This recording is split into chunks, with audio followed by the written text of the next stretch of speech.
tardes y bienvenidos a este octavo encuentro con la Palabra de Dios. El mes de la Biblia sigue avanzando en este año mariano nacional y nosotros queremos profundizar en el conocimiento, el amor y la oración con la Sagrada Escritura, de la mano de María, Madre de la Palabra que es Jesucristo. Comencemos invocando sobre nosotros el auxilio del Espíritu Santo. En el nombre del Padre, y del Hijo, y del Espíritu Santo. Amén. Ven Espíritu Santo de Dios, soplo que penetraste el corazón de quienes escribieron la Biblia, para que transmitiesen lo que tú querías decir.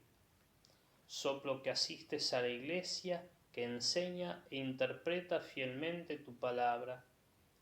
Ven ahora a nosotros que nos disponemos a rezar con la Biblia.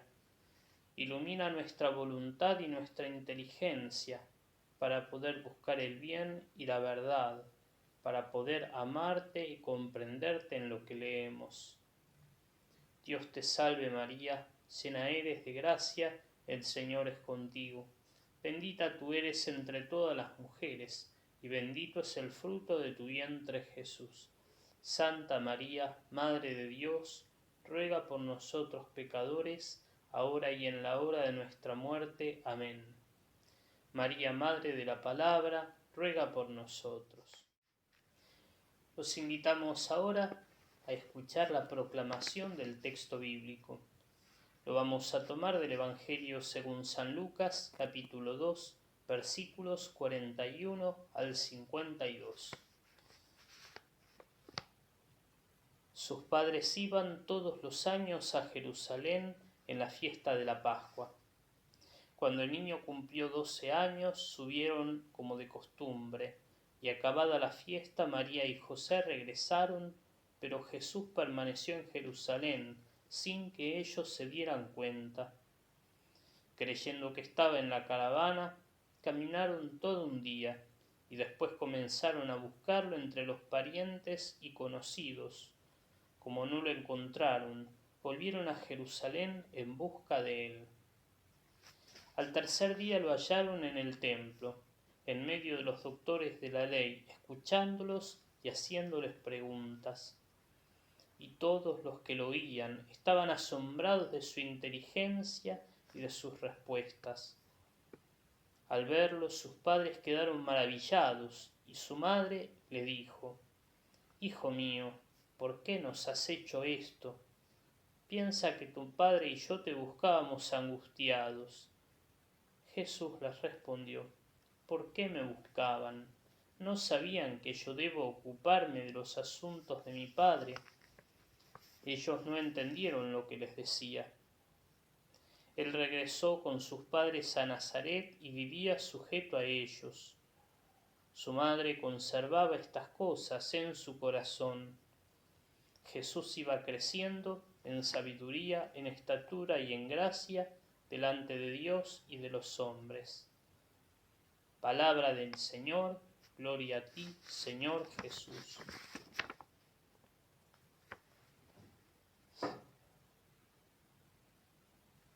Comenzamos ahora entonces con el momento de la lectura del texto. Después de haberlo proclamado, ahora vamos a preguntarnos qué es lo que dice.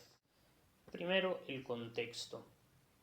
El texto que recién proclamamos, el niño Jesús perdido y hallado en el templo, se encuentra al final del Evangelio de la infancia de Jesús. Sabemos, porque lo hemos dicho, que los dos primeros capítulos del Evangelio según San Lucas son lo que se llama el Evangelio de la infancia, la anunciación, el nacimiento y los primeros años de Jesús. La primera vez que Jesús había ido al templo, si ustedes se acuerdan, es cuando fue llevado por José y María para presentarlo como primogénito y para ofrecer el sacrificio previsto por la ley de Moisés, un par de tórtolas o pichones de paloma, el sacrificio de los pobres. Ahora, en esta segunda ocasión, vemos que Jesús va al templo cuando tiene 12 años. Pero también nos encontramos con lo que denominamos la fe cotidiana de la Sagrada Familia. Este segundo relato de Jesús en el templo del Evangelio de Lucas comienza constatando una realidad propia de la Sagrada Familia: peregrinar todos los años a Jerusalén al templo. La fe religiosa judía era algo cotidiano en José y en María, y así fue aprendiendo humanamente Jesús. La Sagrada Familia vive plenamente la fe y la expresa en acciones y en palabras concretas. En tercer lugar, contemplamos la edad que Jesús tenía. Jesús tenía 12 años, nos dice el texto bíblico. Nos recuerda la madurez religiosa de un judío. A los 12-13 años, un judío era suficientemente maduro como para hacerse cargo de la propia religiosidad, asumiendo los deberes propios de un judío adulto y haciendo también propia la historia de su pueblo. Entonces es un momento muy especial en que Jesús va al templo. Luego de que José y María pierden a Jesús de vista, lo encuentran, fíjense que dice el texto, al tercer día. Esto nos hace recordar esos 2 días más dolorosos de la vida de María, cuando Jesús esté en el sepulcro y al tercer día resucite. El tercer día implica el final de un proceso doloroso, pero sin duda que termina gozoso. Cuando lo encuentran y le preguntan el por qué, Jesús responde, haciéndose cargo de su identidad y de su misión. ¿No saben acaso que tengo que estar con las cosas de mi Padre? ¿No saben que me vengo a hacer cargo de las cosas de mi Padre?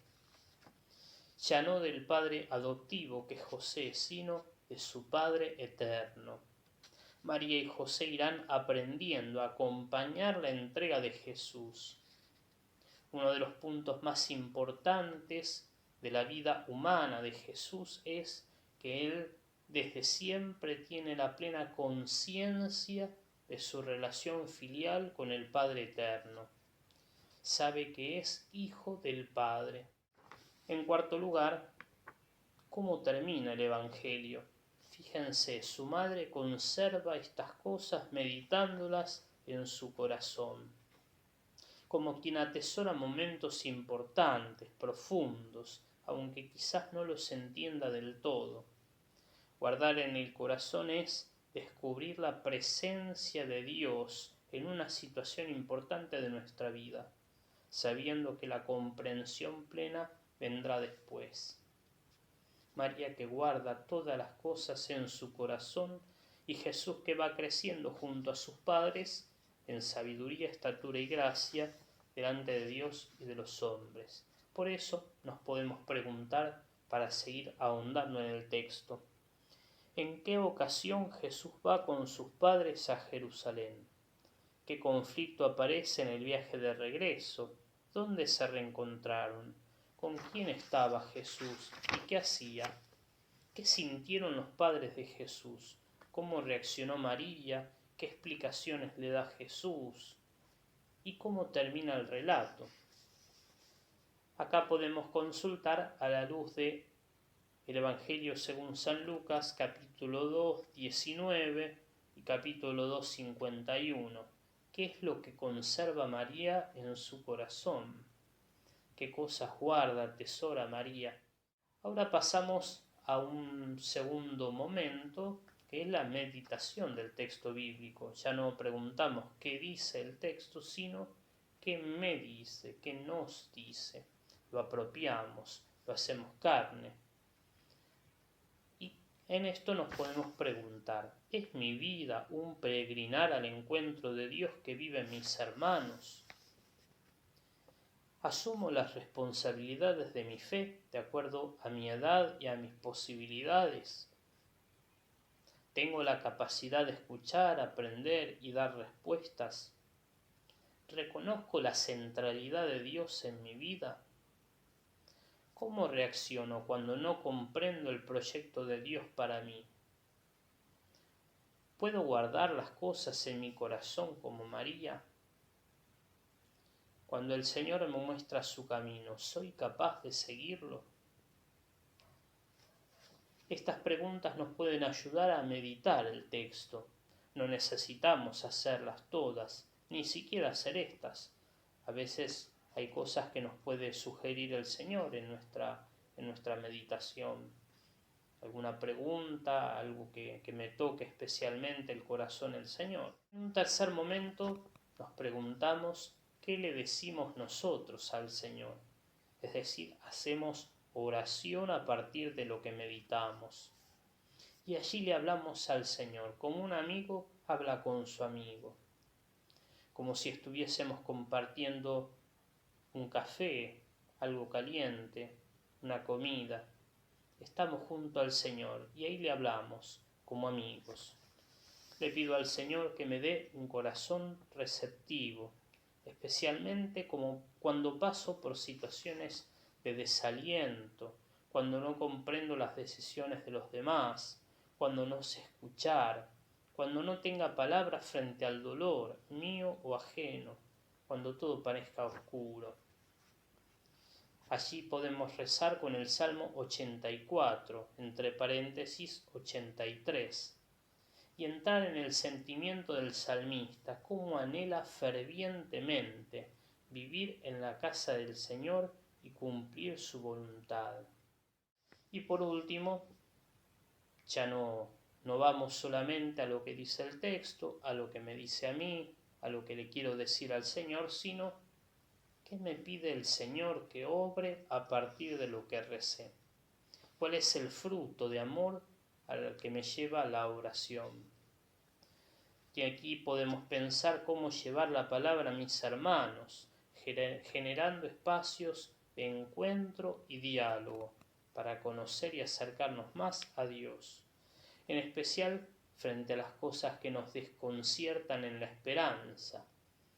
Aquí podemos encontrar muchas ocasiones para poder vivir la palabra en lo concreto. El Señor nos ayude con esta reflexión, con lo que podamos rezar, a descubrir más su palabra en nuestra vida, que nos ayude a conocerla mejor, a amarla más y a poder llevarla a nuestra vida cotidiana.